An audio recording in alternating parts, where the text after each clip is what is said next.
Lucy in between tweets of saying that you're going to throw your computer in the fireplace after watching the Red Sox blow a lead. You had a good one last night with the Celtics coming back from behind and winning against the Bucks. A huge win in that series because now that series is tied. So what is the emotion level right now as a Celtics fan? Yeah, no pressure on the Celtics, but the hopes and the well-being of an entire region depend on them right now because they are carrying everything that Boston sports fans are right now, because a lot of people want to do some very drastic things based on having watched the Red Sox because it's pretty terrible. So that Celtics win has maybe changed everything. And I'm not saying this could happen tonight, but I am saying this could happen tonight. The Celtics and Red Sox have kind of been mirroring each other. So when the last time the Celtics won, which was, I mean, how many years ago? I don't even remember their last win, which was actually a week ago today, I believe was their last win. The Celtics won that day, and then the Celtics lost pretty bad, and the Red Sox, of course, lost, but they're mirroring each other. So Celtics win last night. I'm feeling a Red Sox win tonight because it goes from the Red Sox will win the World Series to they could win a series to now they're going to win another game this season. And that's where we are right now. So with the help of the Celtics win last night, where Giannis made the biggest mistake of his life when he woke up Al Horford. Speaking of Shaq, Giannis, comparisons to Shaq and domination. And this guy woke up Al Horford, and now Al Horford is not going back to sleep. And this series has turned completely. I still see Celtics in 7, and I'm taking them -5.5 in the next game. Lucy, so the Red Sox, how can I put this delicately, are not playing their best baseball. The rundown says stink, and I'm like, out of respect for Lucy, I'm not going to say that. They stink. They've lost 5 straight, 12 of their last 15. You know all of this. So how is your mental health? Because I like to follow you on Twitter, and instead of looking at the box scores, I just look at your Instagram or Twitter, and I'm like, oh, that's how they're doing. I don't even have to look at any numbers. Yep. Yeah. It's just memes from shows about being sad and about darkness and just, you know what, though, if you embrace the darkness, which is what I'm trying to do, because it's actually kind of fun to be just in the abyss and into the crevasse we have gone here, because what else can you do? This team is garbage. It is so bad. It's funny. All you can do is laugh. That's all you can do because they are comically bad. Again, as I said last time, best comedy on television right now. Still, I'm going to be saying this every week for the whole season. It's hysterical to watch the game from beginning to end. And even when they were winning, they're winning by a run, they're going to lose. Like, you know, they're going to lose because that's how this has gone. The bullpen, the offense is historically bad. I'm not sure if that's true, but historically, from my eyes, they are historically bad. This is like nothing I can remember ever seeing because it's just loss after loss after loss. And that's it. And mental health wise, I think the entire region is kind of, you just don't feel it anymore.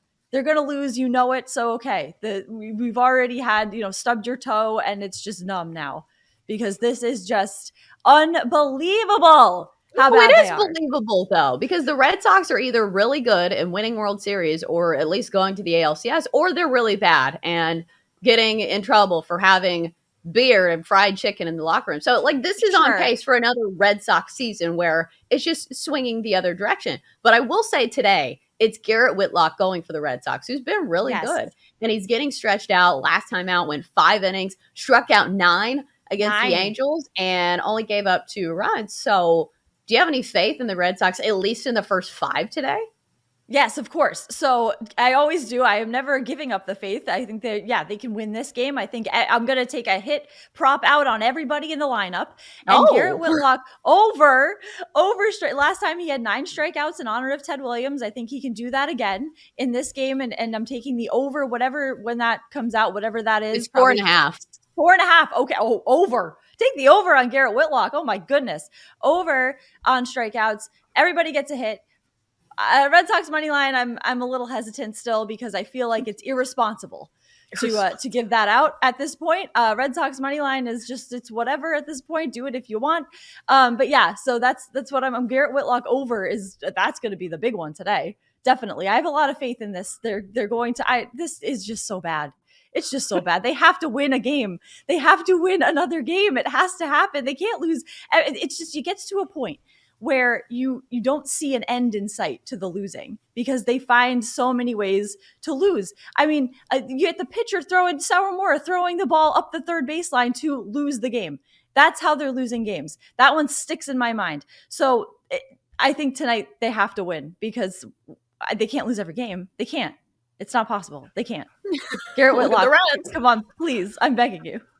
We're talking to Lucy BUrdge, host of Back to the Futures. And Lucy, we got about 3 minutes left here. I have to ask you about the tattoo situation where I did see where you had said something to the effect of if the Red Sox lose, you were going to get a tattoo of, or if the Red Sox, you're going to get a tattoo of their record at the end of the season. What happened with that? Because the next thing I saw was we're moving on.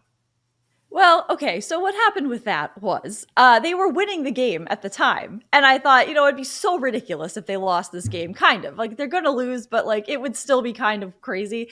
They lost the game after I tweeted that. So, yes, I tweeted that I will get a tattoo. If they lose this game, I will get a tattoo of their record at the end of the season because it's going to be so bad that it will be memorable. So I thought, okay, I'm going to just say this, whatever. And they lost the game. So now I guess I kind of have to do it. So here's what I'm thinking. I know you guys get to pick the font.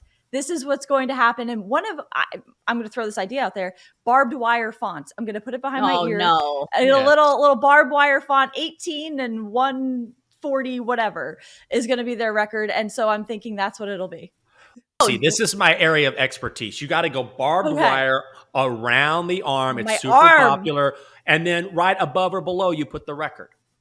Yes. No, Lucy, you got to do it in Comic Sans. That's the most intimidating font of all time, right? Helvetica, maybe little any kind of swirl. I was thinking of doing a teardrop on my eye, and just that's the record, like in a little teardrop form. Oh, I'm sure kind of like that. Would be thrilled by that decision. Oh, they're thrilled. They're thrilled by all of this. They're just so happy that tattoos are being discussed. I'll put it right over my forehead, I think, with an L. I think the L goes on the forehead and then the little teardrop of the record. I think that's how it has to go. You could be like the Post Malone of sports betting. It would be great. Well, this is, again, Post Malone, my celebrity crush. So I am taking inspiration from him.